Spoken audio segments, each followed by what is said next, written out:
영혼의 쉼터를 사랑하시는 여러분, 사랑하고 축복합니다. 평안하셨지요? 오늘은 시편 38편 죄로 징계당할 때 드리는 기도라는 말씀으로 은혜를 나누고자 합니다. 본문을 요약하면 시인은 주님의 진노로 살과 뼈에 성한 곳이 없어요. 그래서 자신을 징계하지 마시길 간구합니다. 그는 자신의 죄악과 상처로 종일 슬퍼하며 신음해요. 사랑하는 자와 친구들이 그를 멀리하고 그의 생명을 해치려는 자가 올무를 놓고 음모를 꾸미니 그는 하나님이 속히 자신을 도와주시기를 기도합니다. 시편 38편은 단순한 참회시 이상의 의미를 가진 시로 질병과 다양한 고난으로 고통받는 자가 보여야 할 태도를 교훈하고 있어요. 첫 번째는 자신의 상황을 하나님과의 관계에서 찾아보아야 합니다. 시인은 자신의 상황을 하나님의 분노로 인한 책망과 징계로 이해합니다. 이는 구약시대 사람들이 질병이나 불행을 이해했던 방식이에요. 이는 자신의 모든 것을 하나님과의 관계에서 찾아보려는 태도입니다. 이러한 인식과 태도를 가지면 문제 해결을 위한 바른 방향으로 나아갈 수가 있어요. 상황을 주도하신 분이 하나님이시기에 문제를 해결하실 분도 오직 하나님이십니다. 두 번째는 하나님에게 말씀을 드리는 것이 중요합니다. 시인이 당하고 있는 처참한 고난은 시인이 죄인임을 자백하게 합니다. 이러한 상황에서 시인은 귀가 있어도 들을 수 없고 입이 있어도 말할 수 없습니다.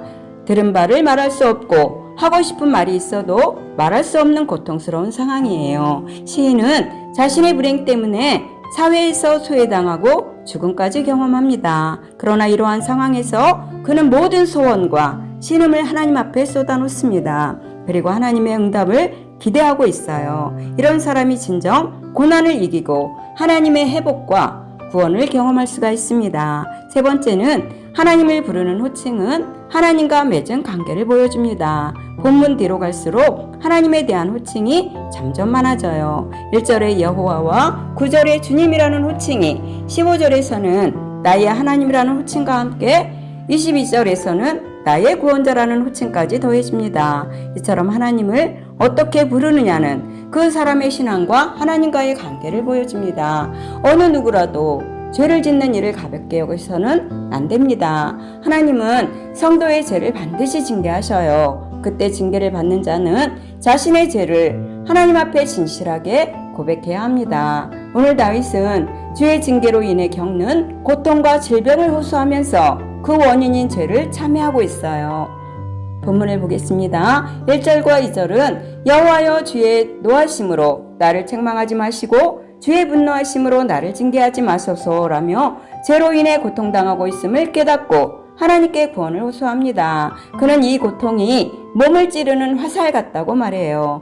그는 주의 진노로 인해 살과 뼈가 모두 상처받아 마음의 평안까지 빼앗긴 상태예요. 따라서 그는 죄악이 무거운 짐 같아서 감당할 수 없다고 말합니다. 이처럼 죄의 대가는 무겁고 고통스럽습니다. 5절에서 내 상처가 썩어 악취가 나오니 내가 우매한 까닭이니이다 라고 다윗은 하나님의 징계가 가져오는 파괴적인 결과를 생생하게 묘사하고 있어요. 그는 자신의 상처가 썩어서 악취가 나는 것이 자신의 우매함 때문이라고 탄식합니다. 이는 죄의 문제를 해결하지 않고 방치해서 그 죄로 인해 영혼이 썩어 골마 터졌음을 말하고 있습니다. 그는 육체와 정신적인 고통을 모두 겪고 있어요. 그는 슬픔 중에 다니며 몸에 열도 나고 극도의 불안도 느낍니다. 심장이 마구 뛰고 기력이 쇠하며 안색이 창백합니다. 이때 죄를 회개하지 않으면 영혼과 육신이 치명적인 상태에 이를 수가 있어요. 하나님께 상처를 보이고 치료를 요청하십시오. 회개를 미루는 것은 상처를 키워 죽음에 이르는 어리석은 선택일 뿐입니다. 11절에서 내가 사랑하는 자와 내 친구들이 내 상처를 멀리하고 내 친척들도 멀리 섰나이다. 다윗의 친구들은 다윗을 멀리합니다. 원수들은 그에게 올무를 놓으며 그의 연약한 틈을 타서 이용하려고 합니다. 그러나 그는 묻거나 반박하지 않죠. 듣는 것도 말하는 것도 하지 못할 만큼 괴롭기 때문이에요. 대신에 그는 자신의 불행을 기뻐하는 자들 앞에서 인내하면서 하나님의 응답을 기다립니다. 우리들 역시 어려운 중에 친구들이 배신하고 원수들이 비난하면 괴로울 것입니다. 그럴 때 귀와 입을 닫고 하나님께 나가야 합니다. 우리가 참으로 믿고 의지할 분은 영원히 변치 않으시는 하나님밖에 없기 때문이에요. 17절로 18절에서 내가 넘어지게 되었고 나의 근심이 항상 내 앞에 있사오니 내 죄악을 아뢰고 내 죄를 슬퍼함이니이다. 다윗은 이제 자신의 죄악을 고백하기로 합니다. 비록 자신은 죄로 인해 고난당하고 있지만 원수들은 선을 행한다는 이유로 자신을 미워한다는 사실을 잘 알고 있어요. 그러나 그는 자신을 공격하는 자들에게는 아무 잘못도 하지 않았습니다. 그러나 하나님의 징계 아래서 자신이 고통당하고 있음을 알기에 심히 슬퍼하고 회개하는 것입니다. 이처럼 우리도 자신의 모습에만 집중해서 기도해야 합니다. 정직하게 자신의 죄악을 인정하고 슬퍼하며 눈물로 용서를 구할 때 하나님은 우리에게 용서와 회복의 은혜를 주실 것입니다. 21절로 22절에서 여호와여 나를 버리지 마소서 나의 하나님이여 나를 멀리하지 마시고 속히 나를 도우소서.